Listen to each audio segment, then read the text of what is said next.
გაინტერესებთ, რატომ არ გილაიქებენ, არ აზიარებენ, არ აკომენტარებენ თქვენსავე კონტენტს თქვენი მეგობრები და ნათესავები? როცა ადამიანი უკვე ძალიან კარგად გიცნობს და შენთან აკავშირებს წლების ურთიერთობა, მისთვის შეიძლება სულ ერთი იყოს ის მიღწევები, რაც შენთვის ასე ძალიან მნიშვნელოვანია.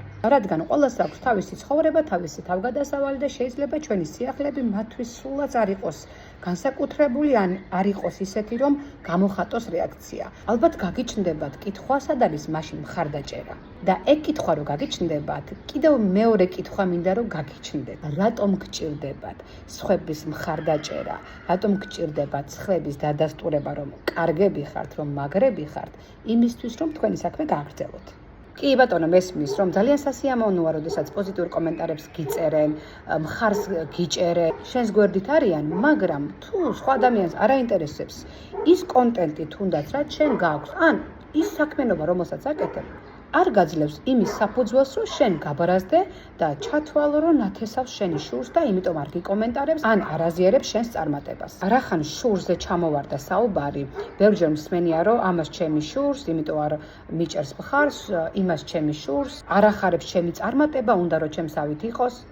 შეიძლება ეს გარკვეულწილად სიმართლეც იყოს, მაგრამ რაში გჭირდებათ იმაზე ფიქრი, რომ ყავთ გვერდით ისეთი ადამიანები, რომლებსაც თქვენს მიმართ თქვათ პოზიტიური ფიქრები არ ამოძრავებთ. კი ბატონო, სირაქლემას პოზიციაში არ უნდა ვიყოთ და ნამდვილად უნდა ვიცოდეთ სხვას რა წარმოდგენები აქვს ჩვენზე, მაგრამ არ უნდა იყოს ჩვენთვის ეს ასე მნიშვნელოვანი. მით უმეტეს არ უნდა შეგვიპყროს ნეგატიურმა ფიქრებმა და ჩვენს ოჯახის წევრებზე, ადამიანებზე, რომლებთანაც ხშირი კომუნიკაცია გვაქვს, ცუდად არ უნდა ვიფიქროთ. იმიტომ კი არა, რომ სხვები ამას არ ემსახურებენ, არამედ იმიტომ, რომ ცუდზე ფიქრი ჩვენ ძალიან გვაზიანებს. ვიცით, რომ სამყაროში არსებობს მიზიდულობის კანონი და რაზეც ვამახვილებთ ყურადღებას, რაზეც კონცენტრირდებით, ის მრავლდება ჩვენსავე ცხოვრებაში.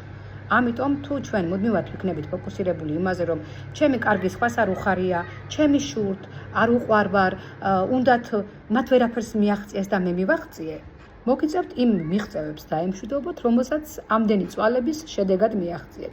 იმიტომ რომ თქვენს გულში გაჩენილი ბრაზის მარცვალი გარკვეული პერიოდის შემდეგ გაღვივდება და აუცილებლად მოგიტანთ არასასიამოვნო მოვლენებს თქვენს ცხოვრებაში.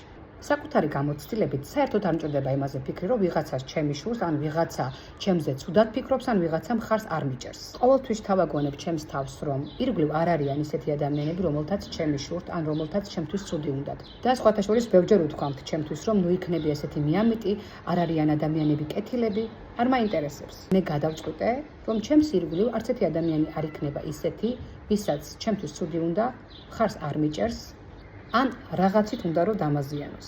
ეს ჩემი გადაწყვეტილებაა და ვისაც მოგწონთ იმაზე ფიქრი, რომ თქვენი ოჯახის წევრებს არ უყვარხართ, რომ დაქალებს თქვენი შურთ და არ გიკომენტარებენ და არ გილაიქებენ, იმიტომ რომ თქვენი წარმატება მათთვის სულ ერთია, შეგიძლიათ გააგრძელოთ იფიქროთ ასე.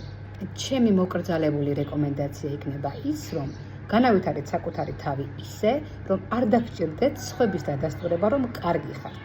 უფრო რომ დაგიკონკრეტოთ, იმუშავეთ თვით შეფასებაზე, დაიწყეთ თვით განვითარება და ყოველ ჯერზე დაუმტკიცეთ საკუთარ თავს ის, რომ სამყაროში უფრო მეტი კეთილი ადამიანია, ვიდრე ბოროტი.